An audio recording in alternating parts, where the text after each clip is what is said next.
We'll be talking today about the challenges of growth as you implement initiatives.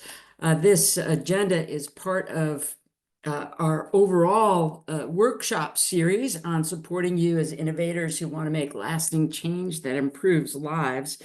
This has been our agenda throughout the workshops that we've been conducting over the past 6 weeks or so. And we're in workshop number 5 of this 6 workshop series. We have been talking about about issues like how do you get started? How do you make sure that you get the early wins you need to be able to gain some momentum? How do you set up the organization and learn and pivot along the way before you sort of get too big too fast?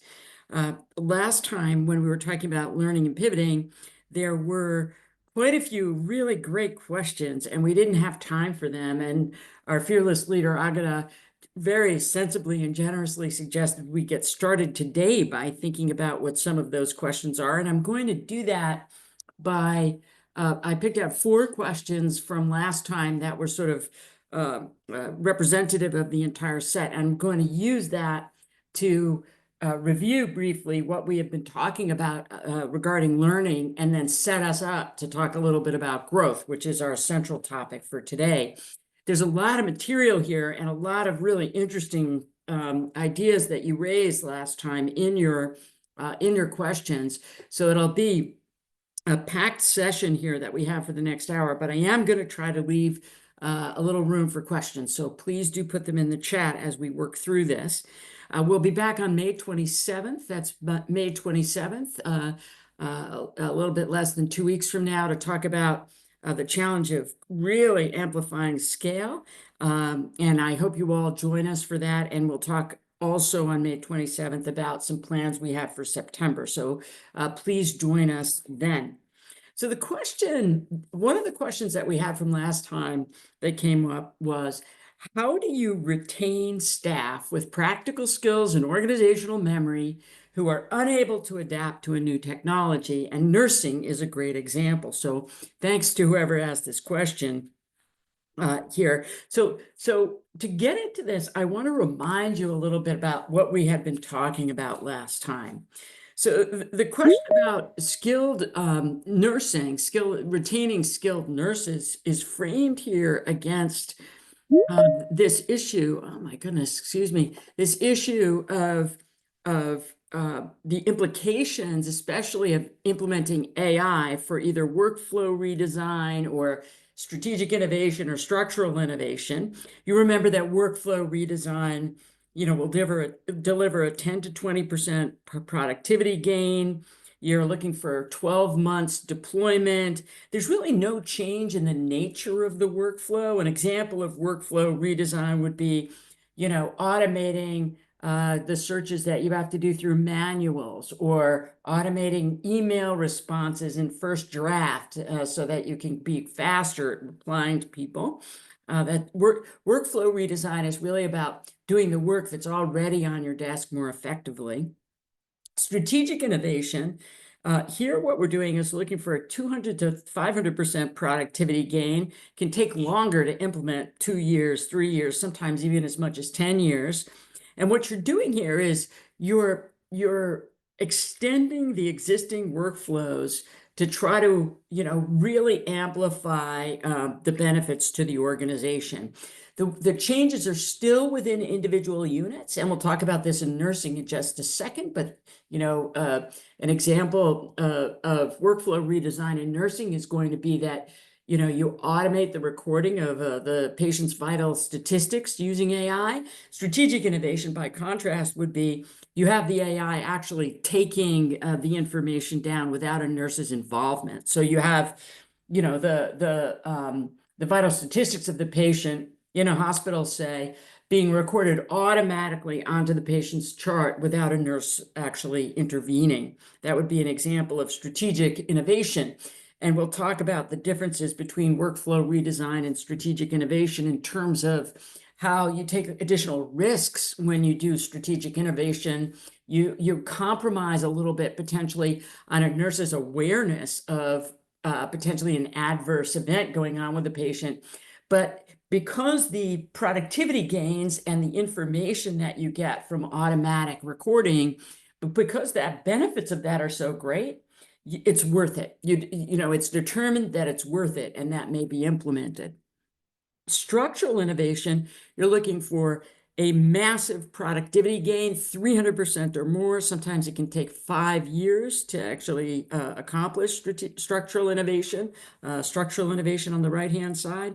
And you're looking for fundamental change. And the famous example that we always give is Uber overtaking taxi cabs. That's a structural innovation. You're sort of starting from scratch. And that requires really redeveloping the trade-offs between the value that you're offering. So there's some, disadvantages of Uber compared to traditional taxis. Like, I don't know about you, but I get tired of being rated all the time. I don't want to have to be charming with cab drivers every time I get into, an Uber. I get burnout from that. But I still use Uber, at least from time to time, because the benefits of it are still so great relative to that compromise. In nursing, I'll talk in just a moment about a structural innovation, for example, around keeping the patient in the home. So, using surveillance, using AI to allow someone not to need to go into assisted living or into nursing care as an elder, for example, because of the fundamental capabilities of AI in protecting that person from harm through surveillance in the home. So what we're doing here from the left-hand side on workflow redesign is relatively well circumscribed changes in established practices.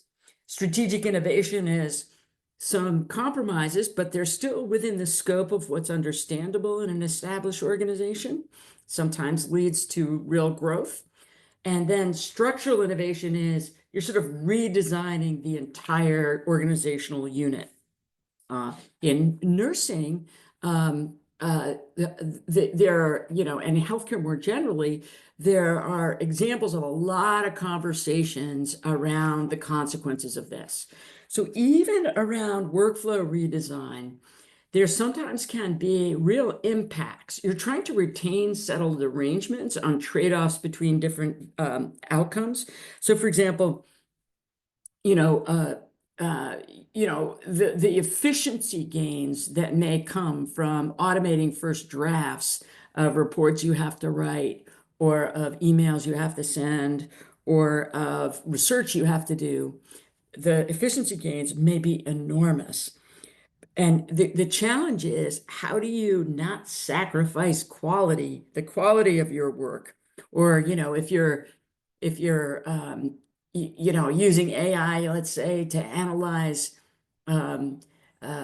somebody's credit worthiness, how do you make sure that you're not amplifying bias? The goal is because you're sort of amping up the performance of your existing workflow, you may have amplified challenges that reflect traditional trade-offs, but now they're kind of on steroids, right? Now you've kind of created, you've created a much broader potential for the enactment of bias in, financial lending, or in, denying people their driver's license renewals. And you've got to think about, how am I going to manage that even with workflow redesign? But the challenges are known. In other words, with workflow redesign, you're in the scope of your experience. You know what it is that you're trying to avoid in terms of bad outcomes.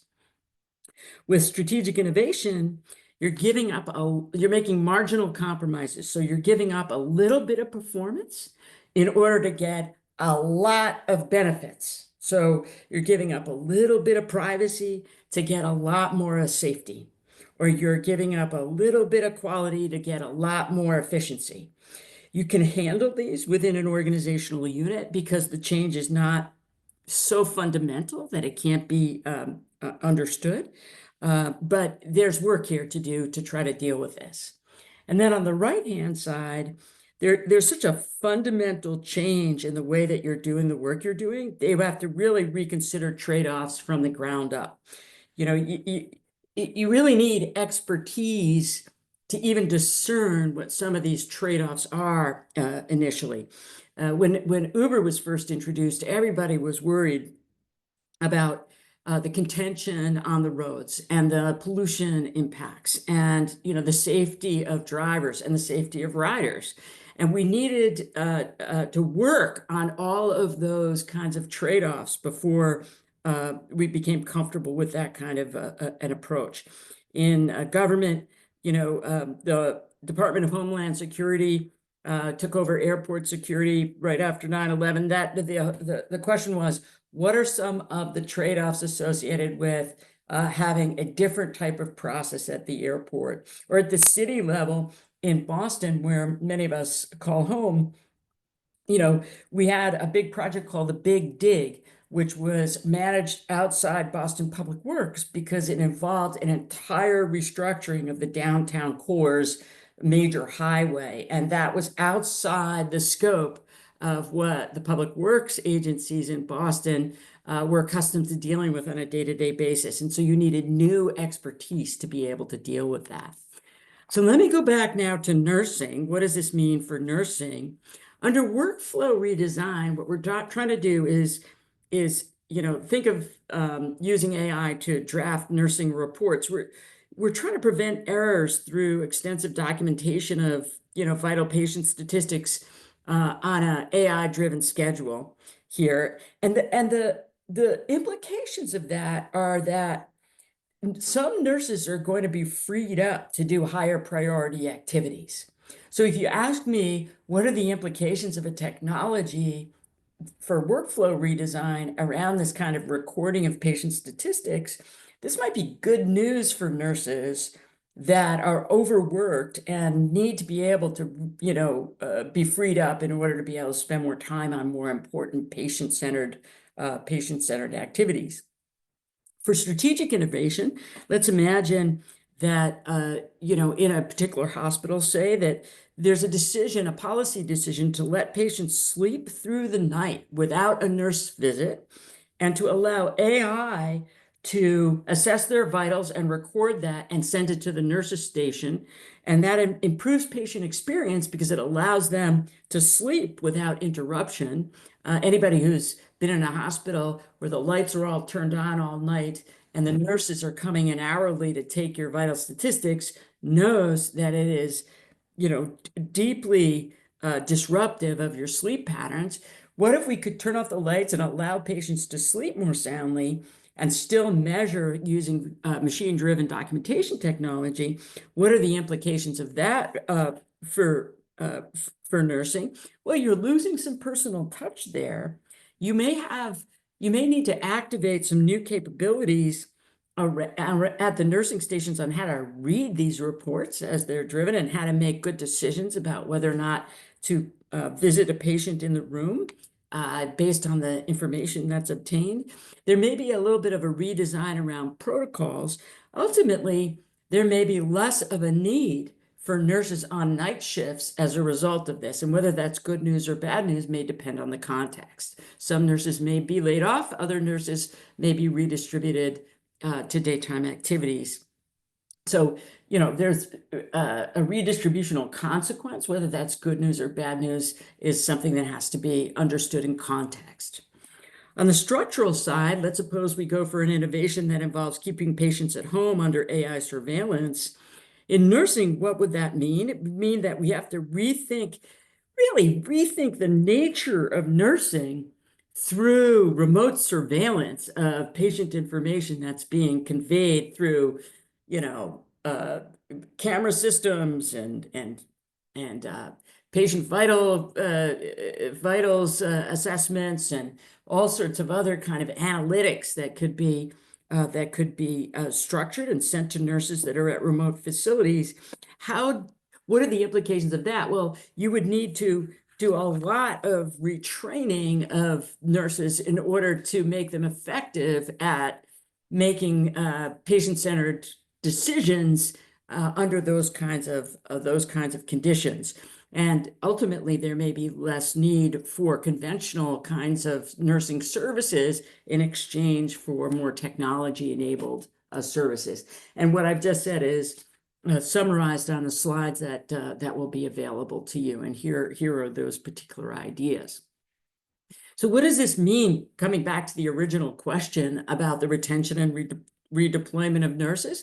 It depends. It depends. It depends on the nature of the innovation and the scope of the innovation within an organizational unit. Is it just workflow? Well, I don't want to say just. Is it primarily workflow redesign, or does it go all the way over to really reinventing what nursing means in a different situation? So that's my answer to question number one. I'm going to go quicker. Don't worry, Agata, through the second, third, and fourth questions. Here's the second question.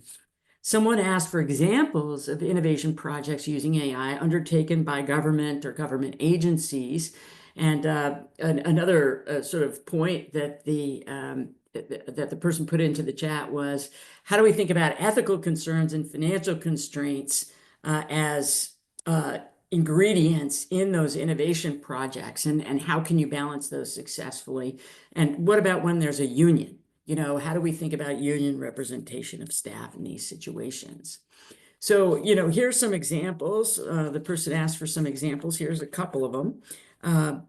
Workflow redesign, state level system for driver's license renewals. It turns out that in the Commonwealth of Massachusetts, and I learned about this, by the way, from Henry Hammond Paul, who is a great contributor to the Burns Center over the last couple of years, and who did a Pi-squared interview with me. So don't forget to sign up for pi-squared.burnscenter.org/updates to get regular updates on some of our conversations with experts on these issues. One of the pi-squared.burnscenter.org conversations was with Henry, who talked about how the vast majority of driver's license renewals are routine. So if you can put an AI to handle the routine renewals and free up personnel to focus on the complex renewal applications, you can get a lot more quality out of renewal decisions than you might have previously achieved. And that's because these complex renewals often involve people who have violations, but they're commercial drivers, or people who are deeply dependent on driving for their livelihoods. So to deny them a driver's license renewal would be deeply consequential for their livelihoods. Those kinds of issues need to be considered much more extensively than, you know, renewing a driver's license for most of us. So you know, you're freeing up staff in ways that they want with this kind of workflow redesign. Here's an example of strategic innovation. In fact, there's a group at the Burns Center that are working on this issue of city-level elementary education. Here, the idea is that you can customize curriculum to the needs of individual students. And there have been some studies that have been published that say that, you know, some portion of elementary education can be sort of supported by AI with pretty constructive level outcomes.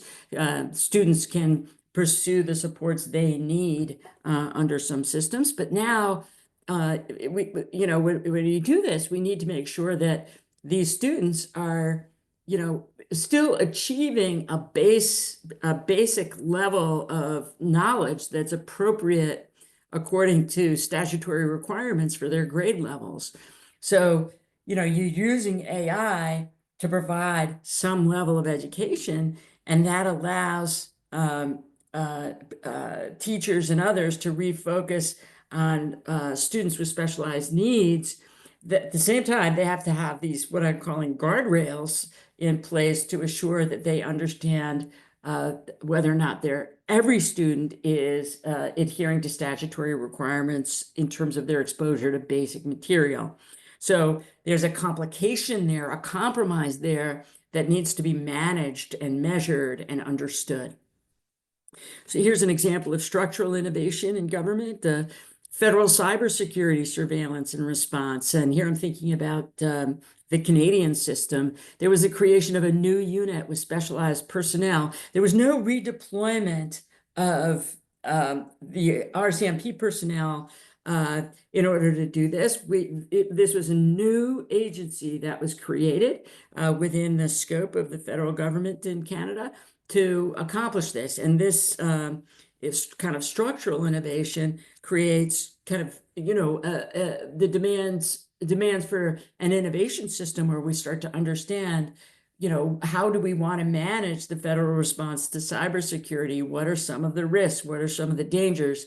Some of the same issues that I described earlier regarding Uber might be relevant here. How do we make sure we're not overdoing it? How do we make sure we're protecting people's fundamental human rights? So these kinds of questions come up in government projects. Now, unions are complicated and important in government. And we know, for example, from the nursing discussion earlier, that unions can engage in trying to understand these trade-offs.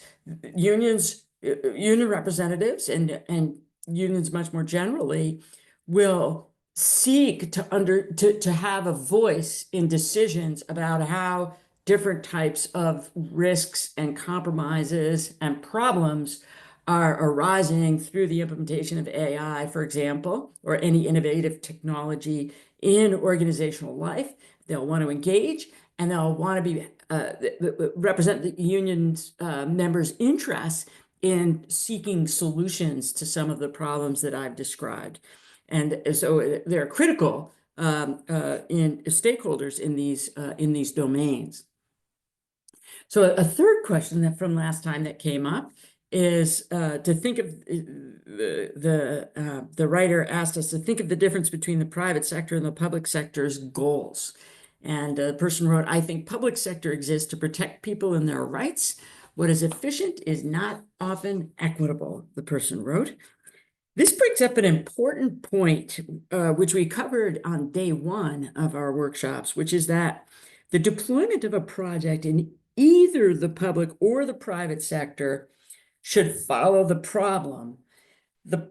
We should think about what the problem is that we want to address, and then deploy an innovation project in either the private or the public sector based on whether the private or public sector is best positioned to accomplish the goals that we have. That would be my view. Let me see if I can explain this a little bit more fully. So we're thinking of organizations as systems for accomplishing important goals. I've done quite a bit of work on firefighting.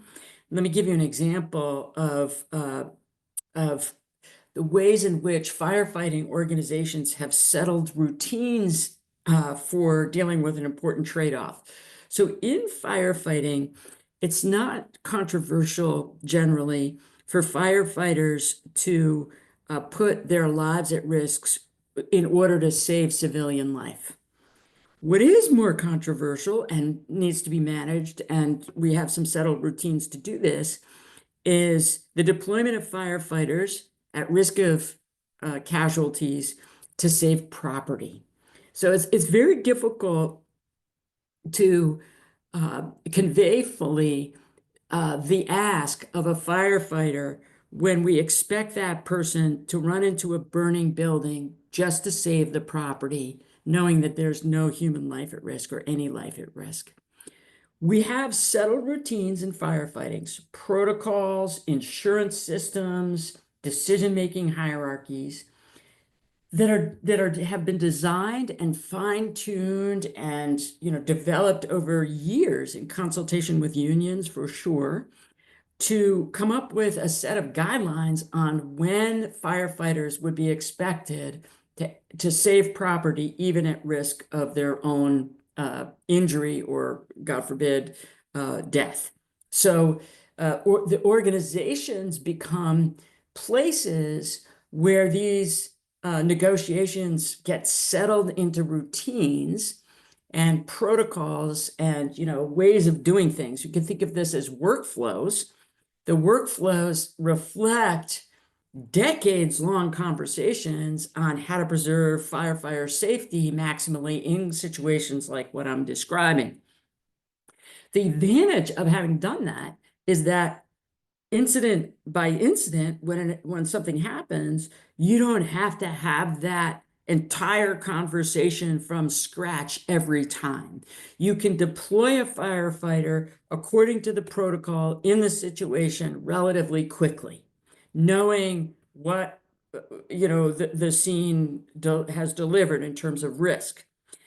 Here's another example. In policing, there's been a long-standing kind of conversation about whether community policing actually prevents crime. Okay, maybe we can accomplish more for less with just surveillance. When I first moved to Canada 20 years ago, you would see community police officers walking the streets and talking with people and, going into stores and understanding the routines of a neighborhood. I haven't seen a police officer on the street in Toronto, I don't think, in a couple of years, certainly not since around the time of the pandemic. What's happening is that there's so many cameras, so much surveillance, that a lot of policing in the area in which, I hang out near the University of Toronto, there's so much surveillance that the police don't have to be on the street. Now, is that good or bad for the community? That conversation is ongoing. But the organization has changed fundamentally. Policing has changed fundamentally, at least in that neighborhood, away from decentralized community level on the street, boots on the street policing, to, I imagine, fewer officers looking at video constantly looking at surveillance information and making decisions about whether or not what's happening in the community needs intervention. And that change reflects a deep organizational shift. The organization has adapted to accomplish goals that have been resettled in that community. I've already given you some examples from healthcare, but just to briefly say that, imagine that you have a patient that has a complex cardiovascular condition that has been, implicated with obesity. What's the best system for coordinating care? Do you want to medicalize that problem? Do you want to do lifestyle prevention or intervention? How do you do that mix? The routines that develop to surround that patient with a kind of team that can help them deal with the complexity of their health challenges. There needs to be a kind of set of systems, an organizational systems for actually accomplishing that to make that effective.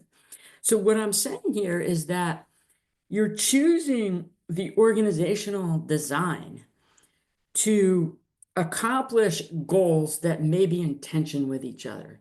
So you've got efficiency, perhaps trading with quality, quality and reliability, perhaps trading off against cost, safety, trading off against fairness, because, you may judge people as unsafe or a situation as unsafe unfairly. You've got transparency and accountability at goals, but then don't people deserve some privacy?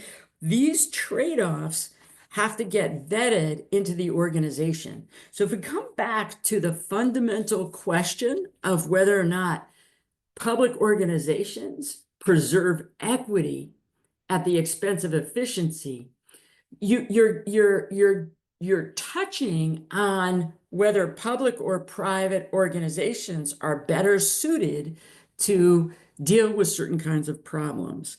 So to kind of flesh out an answer to this issue or a perspective on this question of, what are we giving up when we go to the private sector versus the public sector to accomplish, let's say, the way, decisions about how these firefighters should be acting? What do we get when we choose each type of organization? To answer that question, I wanted to play this little video. This is an excerpt from a Pi-squared conversation that I had with a professor from Brazil. His name is Sandro Cabral, and he's a specialist on designing government organizations to strategically to work in partnership with private sector to get important things done. So let's listen to what he had to say. This is just about 2 minutes worth of conversation that we had on Pi Squared on this topic. Oops, excuse me.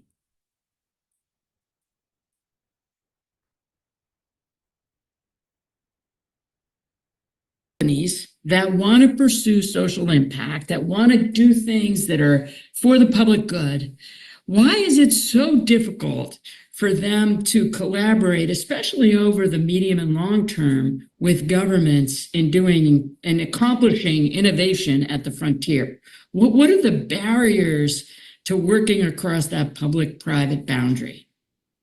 So it's a good question, Ida. The first thing we need to understand is do these companies really want to engage?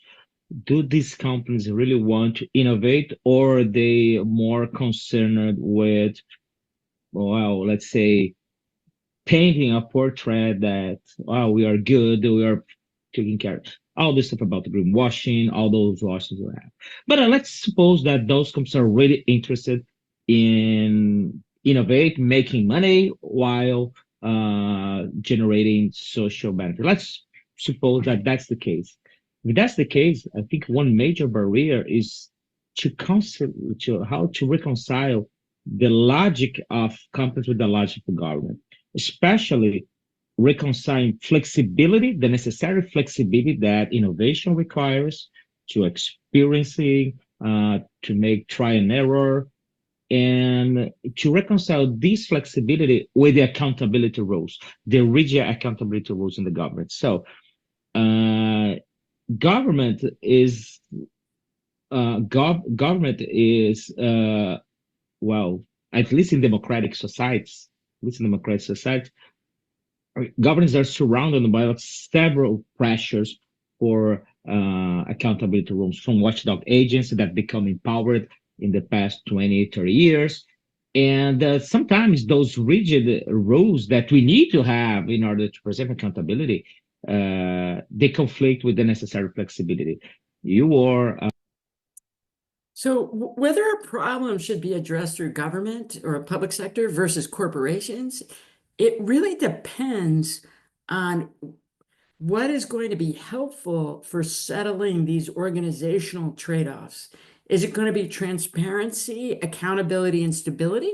In which case, as Sandro suggests, the government or the public sector may be better suited to handle the challenges. Or is it going to be experimentation and flexibility? In which case, the private sector may have some advantages according to this logic. So the idea here is, what we're trying to do is prioritize settling the stakeholder trade-offs. Whose needs need to get prioritized? In healthcare, it's certainly the patients. In firefighting, it's not just the property holders, it's also the firefighter themselves. In policing, it's a person who may suffer the kinds of biases that can arise from remote surveillance. So whose needs need to get prioritized? Who has to take what risks in actually delivering some sort of service? What constitutes quality in the delivery of that service, and who is paying for what and when?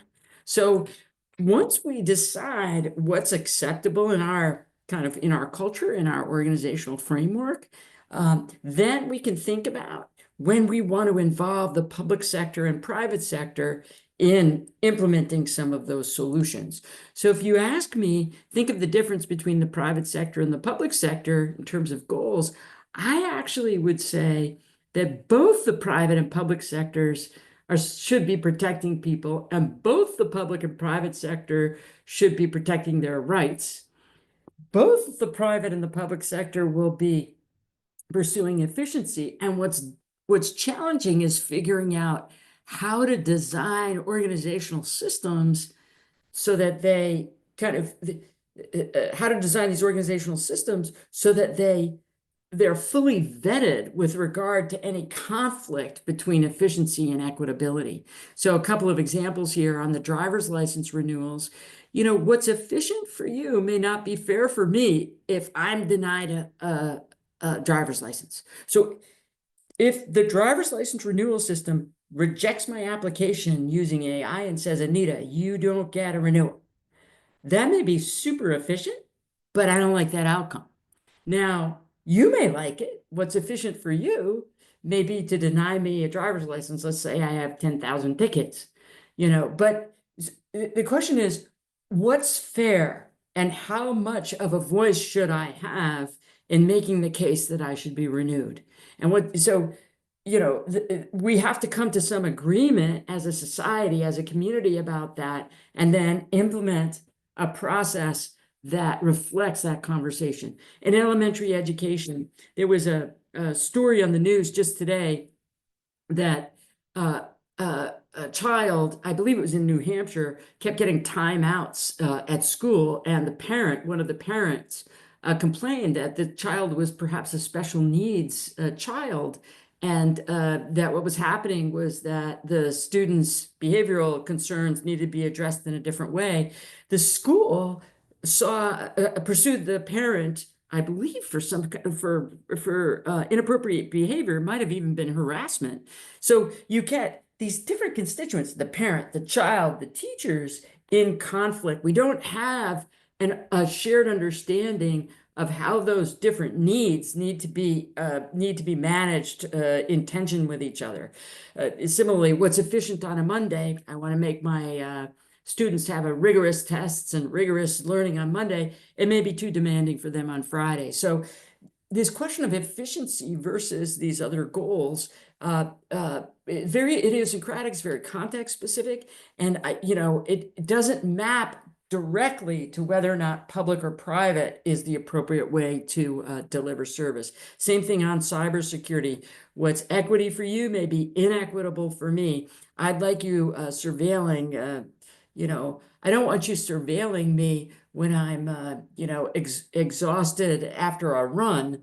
I'd much rather have you surveilling me when I'm at risk of being, let's say, mugged or something like that. So trying to figure out those balances, those conversations, takes a priority for figuring out how to organize to respond to them.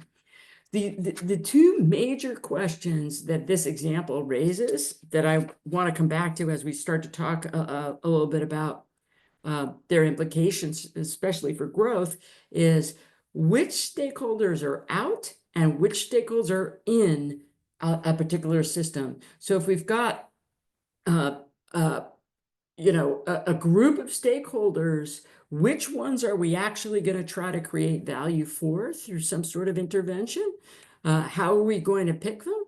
Which ones are we not going to try to create value for? And then ultimately, who gets what as we create that value? How are these people going to be engaged with the organization? And what are they going to get as a result of that engagement? One of the critical fundamental questions in organization design, especially in the public sector, is, what are the legitimate criteria for excluding certain stakeholders from receiving a public service, a circumscribed public service? So, for example, when should that student be taken out of a public elementary school and put that's designed for the general population of students and put into a special needs class? When should somebody be denied a driver's license? In the private sector, which customers are we not going to serve? Which employees are we not going to try to retain? If you think about the public sector as an employer, which kinds of stakeholders in an organization that's becoming too inefficient to continue to support should be redeployed legitimately into other roles or other jobs, and which ones should be supported in seeking employment, perhaps in some other jurisdiction or in the private sector? The answers to these questions are fundamental to the innovation problem. So let me now talk a little bit about the types of issues regarding growth. And, when I was planning for today's session and thinking about Agata's invitation to address the questions from last time, I decided to spend as much time as we have tonight on the answering these questions because they set us up to try to talk about the growth, to think about together the growth challenges that arise in these different domains.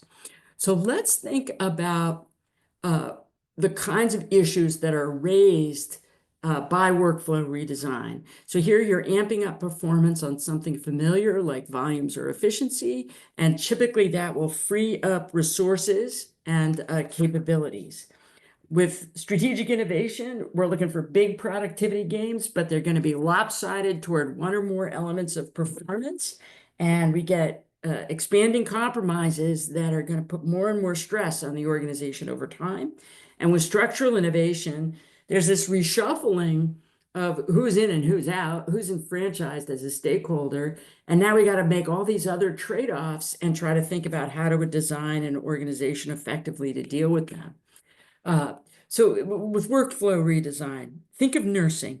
We're going to use AI, let's imagine, in a hospital to draft reports of patient vital statistics using technology without intervention from a human nurse here. Some nurses may benefit a lot more from that than others. So you may have, for example, nurses on the day shift that have, lots of reports to write, way more many patients that are active and that need certain kinds of services, doctors that are on shift.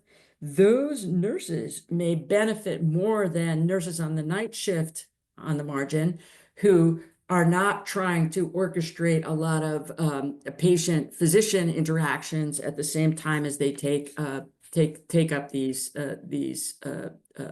make these reports. When we think about strategic innovation, let's come back to the city level elementary education programs where you're putting AI into classrooms. You may have some topics, some teachers that their workload, really goes up as a result of this. They've got to design the kinds of prompts that the students use. They've got to really, work with the students to make sure that they're getting baseline exposure to important concepts in their field. Whereas other subjects, let's say mathematics, just as an example, or other other tool-based and tool-based areas of education may benefit a lot. The AI works great at teaching students certain kinds of concepts, so they're able to capture more value as a result of this change. And think of structural innovation, like federal cybersecurity being implemented as a way of trying to detect criminality at a federal level, centralizing that kind of identity theft or bank fraud or things like that, and taking those activities away from individual city police departments, that may actually lead to a massive redistribution of workload and of value in a way that leads to really fundamental change in the individual city police departments as well as in the federal center. Technology tends to be very centralizing in its impact on organizations. So, you have this challenge of, whenever you're implementing technology for structural innovation, of trying to achieve, trade-offs at a much larger scale, and it amplifies the size of certain questions, like, how much surveillance can a community actually bear, for example. So there's some principles of successful growth and then some examples of issues that don't work well, some practices that don't work well as organizations seek to grow. So if your agenda is to grow an intervention on workflow redesign, one principle for success is that you want to measure the performance of the intervention very rigorously against historical norms.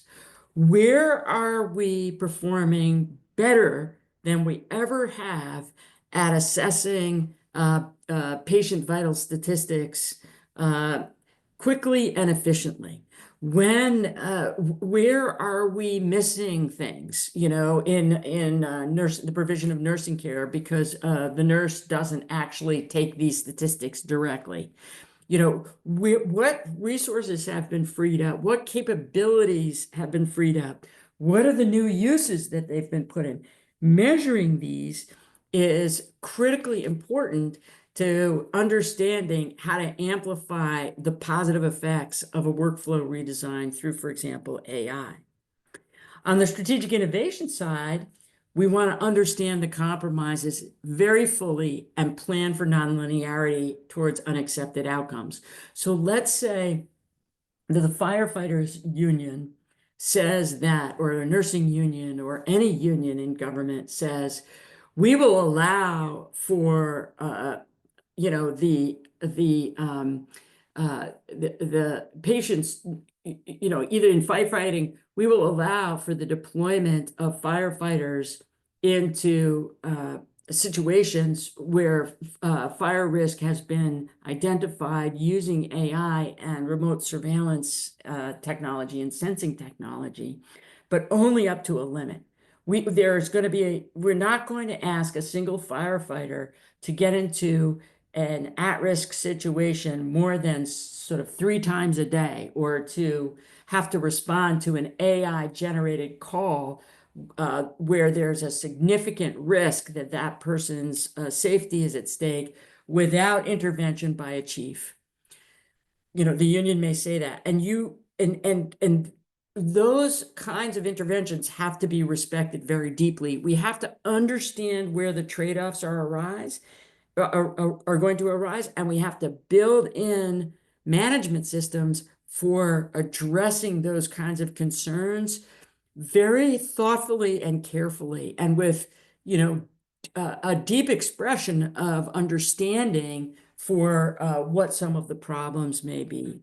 So you want to go deep on stakeholder identification and stakeholder engagement to understand what's being compromised, what's valued, and how that can be managed very rigorously. If you do that, your capacity for growth through strategic innovation becomes amplified by an order of magnitude. You cannot grow without dealing with the compromises that strategic innovation are going to introduce into a system. On the structural side, a critical opportunity is to cultivate understanding of what the old organizational compromises are and what our new outcomes are and what kinds of trade-offs we have to address. In city after city, after Uber was launched, we had these kind of public conversations about how many cars are we going to allow on the road? Do these Ubers need to be licensed? What kinds of protections are we going to get for employment security for Uber drivers? Should they be considered employees, or are they contract workers? We have to understand, the fairness issues in the way that employees or Uber drivers as contract workers are facing in order to manage the trade-offs in those goals intensively. So the issue is in growth paths is anticipating these concerns, these kinds of compromises, and developing systems around the technology to mitigate the problems and manage them and take them seriously. Here's what doesn't work.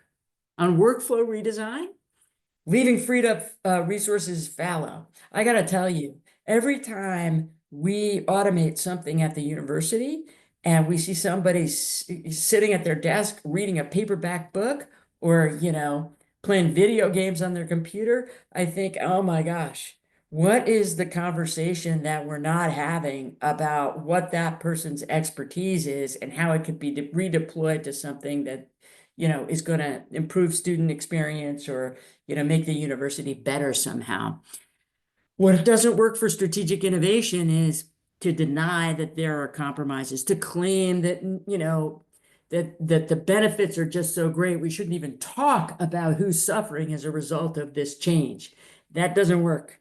We have to take seriously that, this technology may have downsides to it, and that the distribution of those problems may not be even, and that some people may be suffering, and we got to understand that.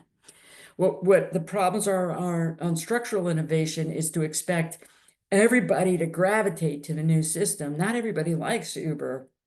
Not everybody wants to drive for them.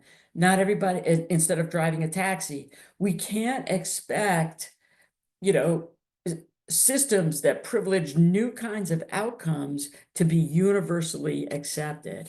And, we have to think about what the implications of that are. And you have to think about where this is going to lead you in terms of next level challenges. On the structural side, it may lead to much deeper regulation. How are we going to protect people who aren't served by, cybersecurity systems? How are we going to think about enforcing attention to subordinate goals like privacy? On the strategic innovation piece, how are we going to resolve these compromises and redistribute value? On the workflow redesign, how do we overcome hallucinations and inaccuracies and variation in prompt quality and all of those technical matters that each of us face in the implementation? So that's a thumbnail sketch of the kinds of issues that arise with growth and the kinds of processes that we need to undertake in order to overcome those challenges. With that, let me just conclude by saying on May 27th, 2 p.m., we'll be talking about scaling organizations. So today we've been talking about outside in challenges to growth. Next time, we're going to be talking from inside out. How do we actually scale a technology in order to amplify its impact in creating constructive value? And we'll also spend some time next week, or I'm sorry, on May 27th, talking about the in-person workshops for teams of innovators that we're going to be